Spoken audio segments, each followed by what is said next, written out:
In order to improve navigational safety and access to the harbour, we dredged 35,000 cubic metres of sediment from the navigational channels. That is about 14 Olympic-sized swimming pools. And we use this sediment in the coastal salt marshes as a type of flood defence. The salt marshes provide a unique ecosystem service, including fish nurseries and habitat conditions unique to this area. So in total we restored 3 hectares of salt marsh and 2.8 kilometres of coastal defences. The salt marsh has the ability to attenuate wave energy, so the wave energy is absorbed by the plants before it actually gets to the sea wall. So the advantage of the salt marshes in front of the coastal defences is that those defences can be a lot smaller in size in contrast to having no salt marsh in front of the defences. Commercial traffic was originally finding it very difficult to get into Brightlingsea because it didn't have enough depth of water.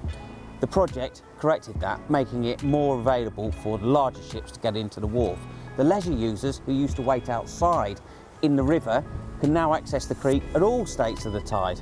And of course, we also benefit by the migratory birds who have been able to use the filled borrow pits with the mud that we put into there and now can feed on it, and they bring to it bird watchers. Great for the economy, great for the local businesses, great for the harbour users, but more importantly, great for the harbour. Salt marsh is a nature-based solution that also supports the circular economy. The vegetation on the salt marsh traps all the sediment particles that then increase the height of the salt marsh over time. So as sea level rises, the salt marsh rises as well, and is fully adaptive to climate change.